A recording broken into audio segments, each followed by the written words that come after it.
Hello, good morning बेटा। अभी हम 10th क्लास केमिस्ट्री कंटिन्यू कर रहे हैं। चैप्टर चल रहा है आपका second, acids bases and salt. और लास्ट वीडियो के अंदर हमने केमिकल प्रॉपर्टी स्टार्ट कर दी थी बेसिस की। हमने पहले उनकी फिजिकल बिहेवियर क्लासिफिकेशन वगैरह कर लिया। तो कल मैंने आपको एक केमिकल प्रॉपर्टी बताई थी बेसिस के लिए, that is bases react with acid to form salt and water. This reaction is known as neutralization. और ये रिएक्शन वैसे भी ऑलरेडी आप 2-3 बार पहले पढ़ चुके हो, ठीक है। तो आई होप आपको समझ में आ गया होगा। मैंने बोला था 5 एग्जाम्पल आप अपनी तरफ से कर लेना। आई होप आपको आ गए होंगे, ठीक है। चलिए स्टार्ट करते हैं with the second chemical property. तो अब हम जो प्रॉपर्टीज कर रहे हैं उनमें हम केमिकल प्रॉपर्टीज के बारे में बात करेंगे। And the second property is कि जब भी बेसिस रिएक्ट करते हैं with the ammonium salt they liberate ammonia. Okay, so basis react with ammonium salts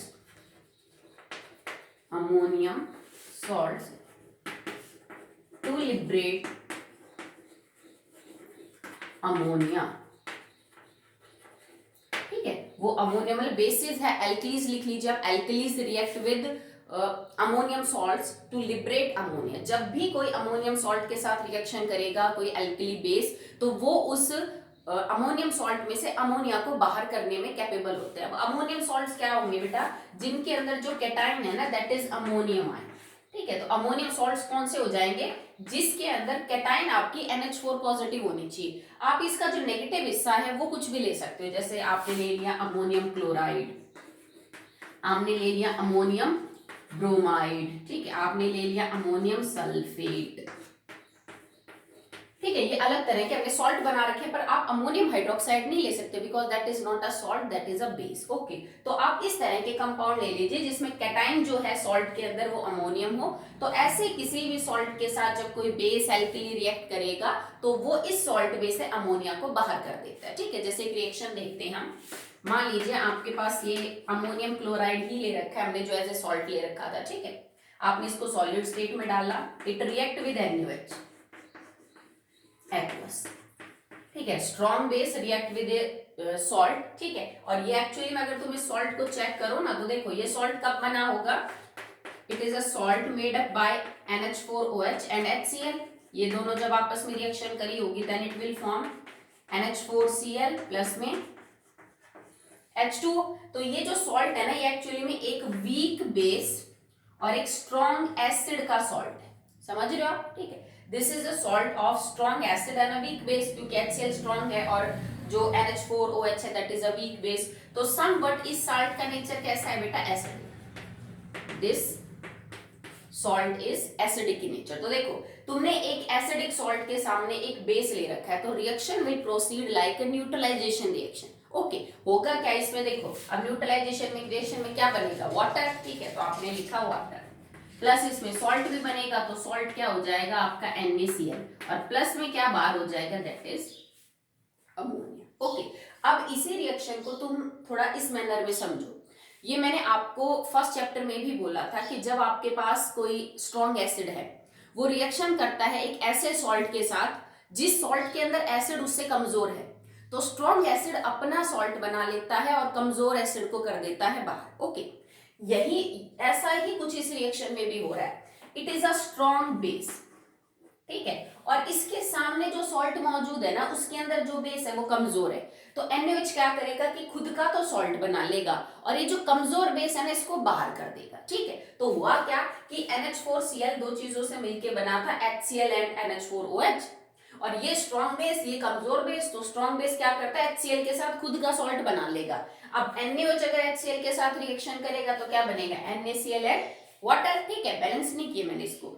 उसके बाद जो NH4OH है इसको बाहर जाना पड़ेगा। तो ये जो चीजें आपको नजर आ रही है एक्चुअली में NH3 plus H2, it is actually NH4OH। जब आप अमोनिया को पानी के साथ जोड़ेंगे तो आपका फॉर्मूला बनेगा NH4OH। मतलब अमोनिया गैस का ही सॉल्यूशन पानी में होता है, अमोनिया हाइड्रोक्साइड। ठीक है, पर यहाँ पे पानी अलग चला जाएगा लिक्विड स्टेट में, इसका मतलब NaCl और H2O तो आपको मिलेंगे in the solution form, ammonia gas के फॉर्म में बाहर निकल जाएगी। इसीलिए हम बोल रहे हैं कि जब भी कोई एल्कली रिएक्ट करती है अमोनियम सॉल्ट्स के साथ, ठीक है, तो वो हमेशा अमोनिया को बाहर कर देगा, क्योंकि ये स्ट्रॉन्ग बेस है। देखो अगर बेसिस की जगह आप एल्कलीज वर्ड कब यूज करोगे, जब स्पेशली आपके पास NaOH, KOH या फिर मान लीजिए BaOH ट्वाइस, इस तरह के जो आपके पास कंपाउंड है, that will be ammonium hydroxide या यू कैन से दैट, ठीक है। तो इस तरह के जो कंपाउंड है वो एल्कलीज हम बोलेंगे। तो यहाँ पे कोई स्ट्रॉन्ग बेस होना चाहिए, ठीक है। तो देखो अगर बेस वर्ड यूज करते हो तो बेस तो फिर बेटा कोई भी हो सकता है, ठीक है। अब हमने क्या देखा कि रिएक्शन का पैटर्न क्या है, कि कोई स्ट्रॉन्ग बेस होता है तब वो इस अमोनियम वाले बेस को, अमोनियम हाइड्रोक्साइड को रिप्लेस करता है। अगर तुम ऑलरेडी एक कमजोर बेस ले लोगे सामने, जो मान लीजिए अमोनियम क्लोराइड से भी कमजोर है, तो फिर ये रिएक्शन प्रोसीड नहीं करेगी, ठीक है। तो मच बेटर है कि आप यहाँ पे एल्कलीज यूज करो। Alkalis react with ammonium salts to liberate ammonia, क्योंकि आपको पता है एल्कलीज जो है that are strong bases. Usually जो एग्जांपल हम डील कर रहे हैं पोटेशियम सोडियम हाइड्रोक्साइड, ये स्ट्रॉन्ग बेस है। तो ये स्ट्रॉन्ग बेस होंगे तभी तो अमोनियम हाइड्रोक्साइड को बाहर करेंगे, जो कि कमजोर बेस है। अगर तुमने सामने इससे कमजोर बेस ले लिया तो ये रिएक्शन जो है वो प्रोसीड नहीं करेगी, ठीक है। जैसे और एक एग्जांपल देख लीजिए, it is NH4 two SO4 ammonium sulphate. आप इसकी रिएक्शन करवा दी KOH के साथ, तो बनेगा क्या, it will form K2SO4 plus में H2O एंड प्लस में NH। तो अमोनिया बाहर निकल जाएगा। पोटेशियम हाइड्रोक्साइड एक स्ट्रॉन्ग बेस है, अमोनियम सल्फेट जो है वो किसका सॉल्ट है, अमोनियम हाइड्रोक्साइड का प्लस में H2SO4 का। तो एक कमजोर बेस के सामने जब एक स्ट्रॉन्ग बेस आएगा तो वो खुद का तो सॉल्ट बना लेगा और कमजोर बेस को बाहर। तो NH3 और ammonia actually is ammonium hydroxide, ठीक है। तो ये हमने सेकंड प्रॉपर्टी पढ़ी है जिसके अंदर अमोनियम सॉल्ट्स में से अमोनिया को लिबरेट कर सकते हैं कौन, दैट इज आपके एल्कलीज, मतलब स्ट्रॉन्ग बेसिस कर सकते हैं। ऐसा कमजोर बेस होगा तो ये रिएक्शन ऐसे नहीं होगी। Next chemical property is how alkalis precipitate out insoluble metal hydroxide, ठीक है। तो एल्कलीज कुछ स्पेसिफिक कंपाउंड के साथ रिएक्शन करके इनसॉल्युबल मेटल हाइड्रोक्साइड्स को पीपीटी आउट कर सकते हैं, मतलब सेलेक्टिवली रिएक्शन है ये, सबके लिए एप्लीकेबल नहीं होता है। कुछ एक एलिमेंट्स की हाइड्रोक्साइड्स को वो प्रेसिपिटेट आउट कर सकती है, ठीक है। जैसे कि मान लीजिए अब ये इनसॉल्युबल मेटल हाइड्रोक्साइड्स आपको प्रेसिपिटेट आउट करवाने, तो हम एल्कलीज के साथ किसकी रिएक्शन करें ताकि उस मेटल के हाइड्रोक्साइड के पीपीटी बन जाए, तो हम किसी मेटल सॉल्ट को लेंगे, okay. So alkalis if react with metal salt, ये सॉल्ट बेटा स्पेसिफिक होंगे, आप अपनी मर्जी का कोई भी सॉल्ट नहीं ले सकते हो। हर सॉल्ट के साथ रिएक्शन करके फिर उस मेटल के हाइड्रोक्साइड के पीपीटी नहीं बनेंगे, ओके। तो मैं आपको बताऊंगी, react with metal salt to form PPT of metal hydroxide, ठीक है। मेटल हाइड्रोक्साइड के पीपीटी बन जाएंगे,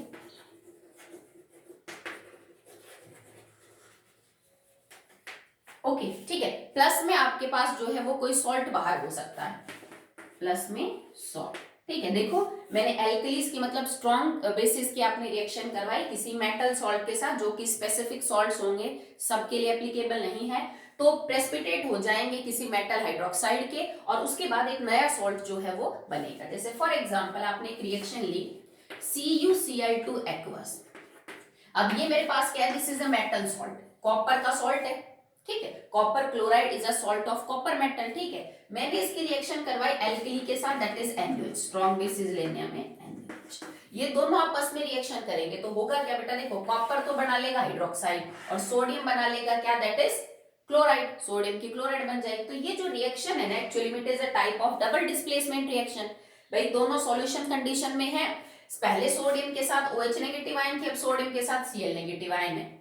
पहले कॉपर के साथ Cl नेगेटिव आयन थी, अब कॉपर के साथ OH नेगेटिव आयन होगी। Ions are exchanging their position, so this is a double displacement reaction. Precipitation हो रहा है, वैसे भी डबल डिस्प्लेसमेंट है, बनेगा क्या, it will form CuOH twice plus में NaCl।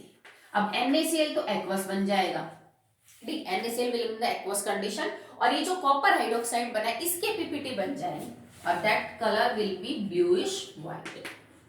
आपने फर्स्ट चैप्टर में बहुत सारी जो हमने प्रेसिपिटेशन रिएक्शन की थी उसमें ये भी पढ़ी थी हमने, ठीक है, कि कॉपर हाइड्रोक्साइड इस रिएक्शन में ब्लूइश व्हाइट पीपीटी के फॉर्म में नीचे सेटल डाउन हो जाएगा, ठीक है। सबके लिए ये चीज एप्लीकेबल नहीं होती है बेटा। जैसे मान लो तुम ये कहोगे मैडम मैं तो यहाँ पे KCl ले लेती हूँ, क्योंकि KCl भी तो एक मेटल का सॉल्ट है ना, पोटेशियम क्लोराइड। तो देखो अगर मैंने यहाँ KCl ले लिया होता तो मेरे पास बनता क्या, KOH।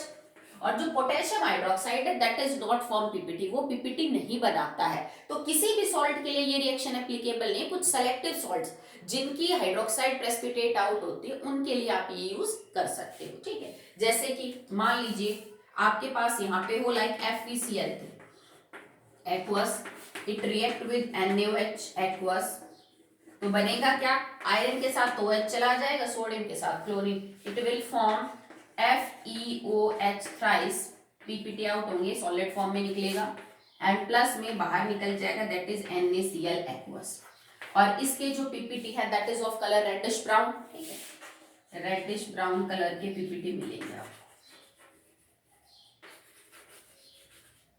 ठीक है। तो जैसे आपने FeCl3 प्लस में सोडियम हाइड्रोक्साइड लिया, एल्कली होनी चाहिए, स्पेशली हमने लिखा है जैसे कोई स्ट्रॉन्ग बेस है जैसे NaOH है, KOH है, या फिर अमोनियम हाइड्रोक्साइड भी हो सकती है, क्योंकि वो भी क्या है बेटा, एक एल्कली है, अमोनियम हाइड्रोक्साइड।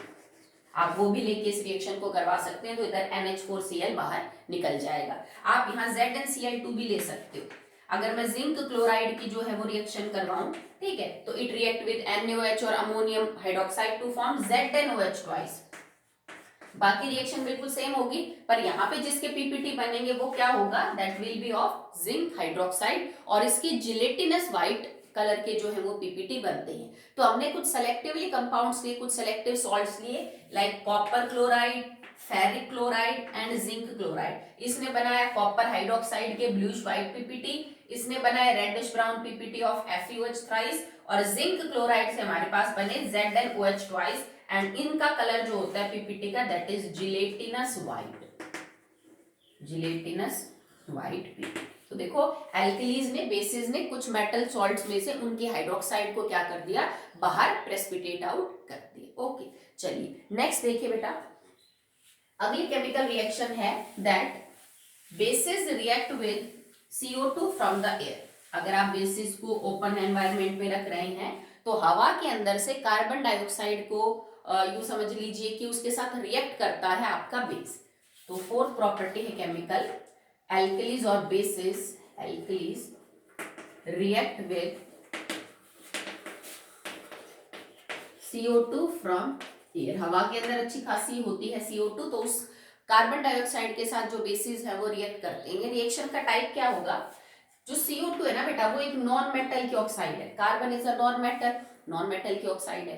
तो मैंने आपसे बोला था कि जो मेटल ऑक्साइड्स हैं that are generally basic in the nature. Metal की जितनी भी ऑक्साइड है, जर्नली की बात हो रही है, 100% तो नहीं है, वो बेसिक इन द नेचर है। तो इसी तरह जो नॉन मेटल की ऑक्साइड है that are usually acidic in the nature. और ये जो है आप इस चीज को लिख लेना बेशक से, non metal oxides are generally acidic in nature, generally वो एसिडिक इन नेचर होती है। तो CO2 जब रिएक्ट करेगा एल्कली के साथ, NaOH KOH के साथ, तो रिएक्शन कैसे होगी, CO2 रिएक्ट विद KOH, ये तो एक्वस रहेगा, ये आपकी गैस है। तो देखो ये एक बेस और ये एक एसिडिक ऑक्साइड, तो मतलब रिएक्शन कुछ कैसे प्रोसीड करेगी, it will proceed like acid base neutralization reaction. तो बनेगा क्या, सॉल्ट एंड वाटर, ठीक है। तो होगा क्या, यहाँ पे बनेगा it will form K2CO3 plus H2, ठीक है। आपका बन जाएगा पोटेशियम कार्बोनेट, प्लस में बाहर निकल जाएगा वाटर। अगर मैं CO2 की रिएक्शन NaOH के साथ करवा देती, सेम रिएक्शन का टाइप वही, base react with acid to form salt Na2CO3 and plus में H2, ठीक है। अगर मान लीजिए ये चीज होती अमोनियम हाइड्रोक्साइड के साथ, तो अमोनियम हाइड्रोक्साइड भी base react with acid to form ammonium carbonate NH4 twice CO3 और प्लस में क्या बाहर हो जाएगा H2, ठीक है। तो एसिड बेस वाला जो कॉन्सेप्ट है न्यूट्रलाइजेशन का, ये तो बहुत रिएक्शंस में काम आता है, आपको रटने नहीं पड़ेंगे रिएक्शन अगर आप इस चीज को समझ लेते हो, ठीक है। Non metal oxide are generally acidic in nature, एक एसिड रिएक्ट करेगा बेस के साथ to form salt and water, ठीक है। तो सॉल्ट यहाँ पे बिकॉज आपके पास कार्बन हाइड्रोजन ही और कुछ नहीं है, so it will form carbonate, और प्लस में क्या बाहर निकल जाएगा, पानी बाहर निकल जाएगा, ठीक है। नाउ द बेसिस के अंदर जो आपकी मोस्ट इंपॉर्टेंट रिएक्शन है अब वो पढ़ेंगे। ये रिएक्शन बेटा आपको कम से कम नहीं तो केमिस्ट्री के जो 5 चैप्टर है उसमें 4 या 5 बार देखने को मिलेगी।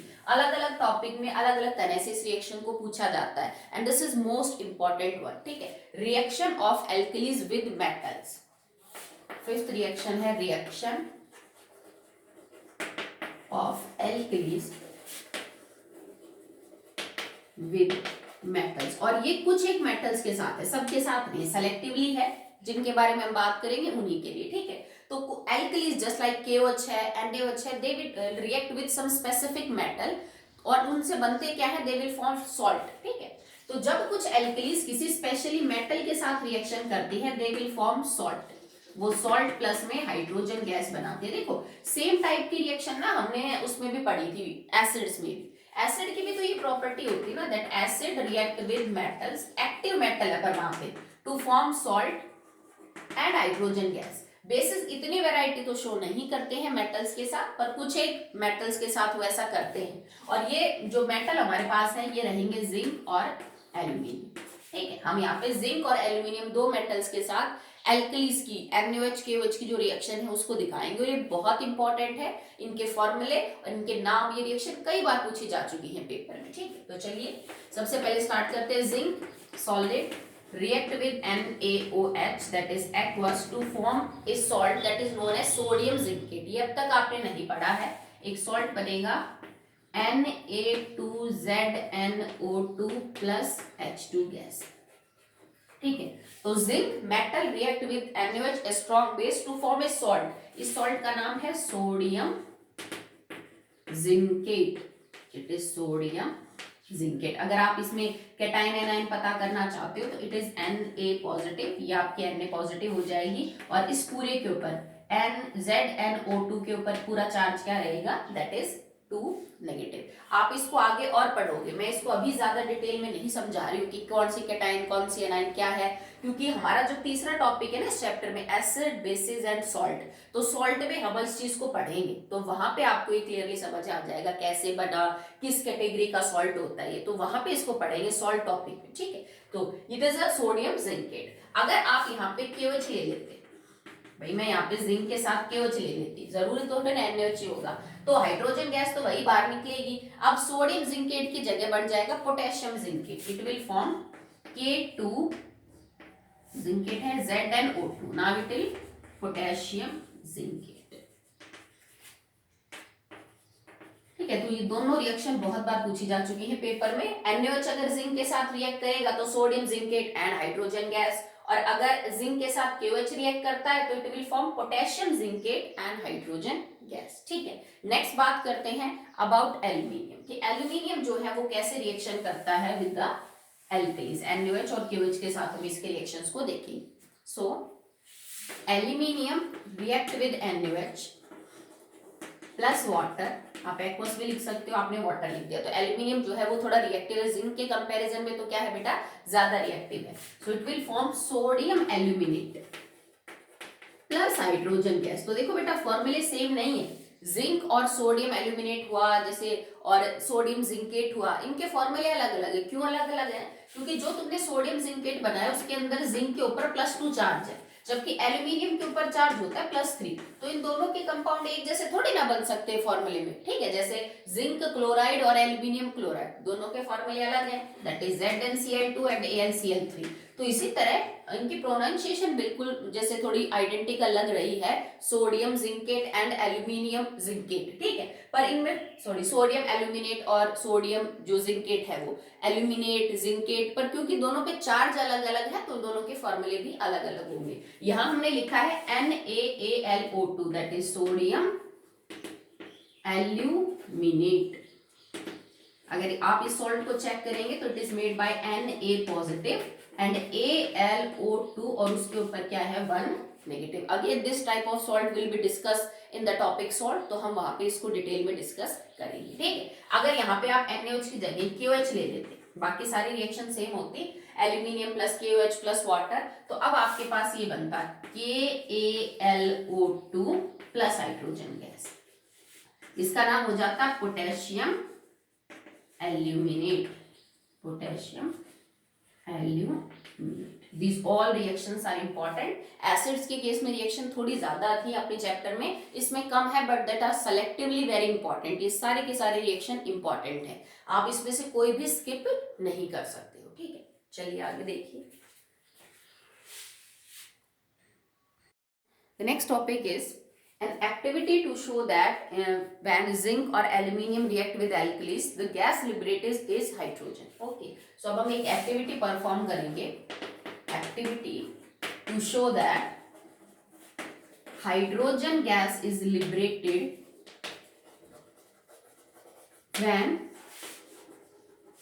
aluminium or zinc react with NaOH और KOH, ठीक है, कुछ भी लिखा सकता है, KOH के एल्यूमिनियम के साथ, जिंक के NaOH के साथ, इस टाइप की कोई रिएक्शन आपसे कहे कि बेटा प्रूव करके दिखाओ by some activity, demonstrate one, जिससे आप ये कह सको कि जो गैस निकल रही है दैट इज हाइड्रोजन।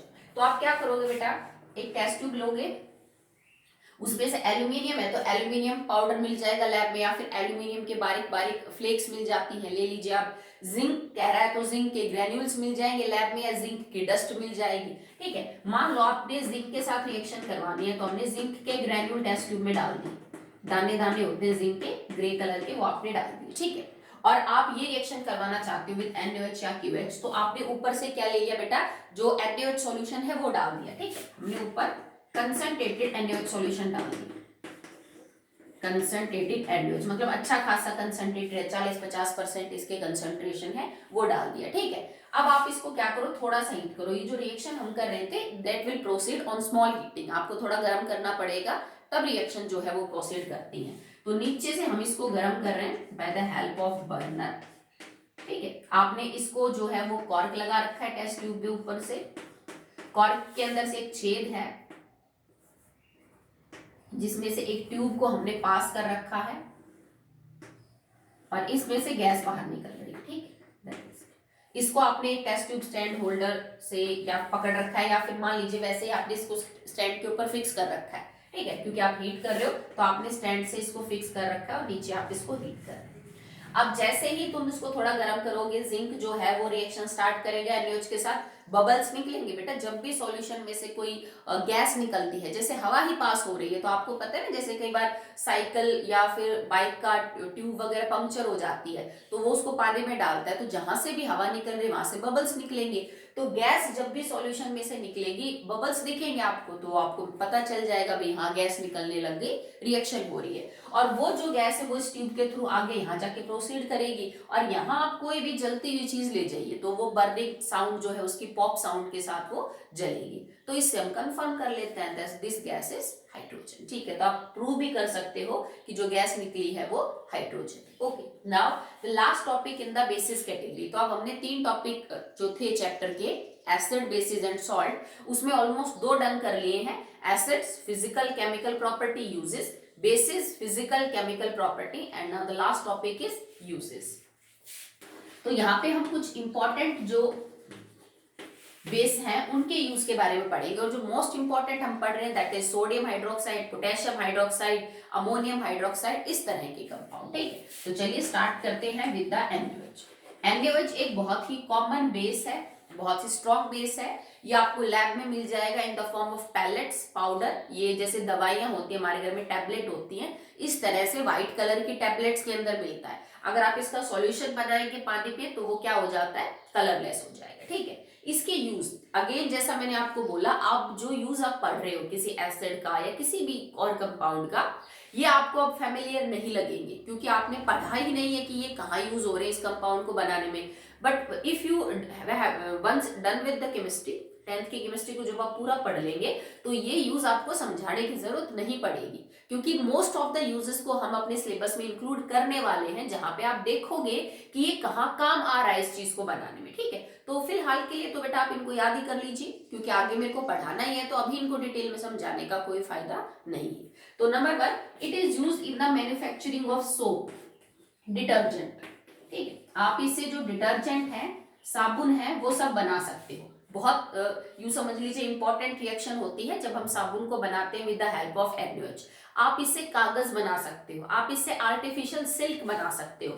रेयॉन एक कपड़े का नाम होता है, फैब्रिक का, और रेयॉन होता है आर्टिफिशियल सिल्क। मतलब वैसे तो सिल्क हमें पता है कि सिल्क मोथ से मिलती है, वो एक नेचुरल फाइबर है, पर हम उसको आर्टिफिशियली भी बना सकते हैं with the help of NaOH। Textiles मतलब कपड़े वगैरह बनाने में, मेडिसिन दवाइयां बनाने में, ठीक है, और बहुत सारे इंपॉर्टेंट कंपाउंड को बनाने में हम NaOH यूज कर सकते हैं। जैसे अभी हमने कितने सारे रिएक्शन की NaOH की, जिससे रिएक्शन करने के बाद कुछ कंपाउंड बन रहे थे, तो उन कंपाउंड्स को बनाने के लिए हम क्या कर सकते हैं, NaOH को यूज कर सकते हैं। It is use in the batteries, ये बैटरीज के अंदर भी यूज किया जाता है। Next is CaOH twice, calcium hydroxide, ठीक है। तो कैल्शियम हाइड्रोक्साइड का यूज क्या होता है, it is use for making mortar, plaster and white wash. ये बेटा जो सफेदी है, जो मसाला होता है, चूना होता है, जैसे घर वगैरह बनाने में जो हम वो कंक्रीट का मिक्सचर यूज करते हैं, सीमेंट का, जो कली करते हैं, जो व्हाइट वॉश हम करते हैं,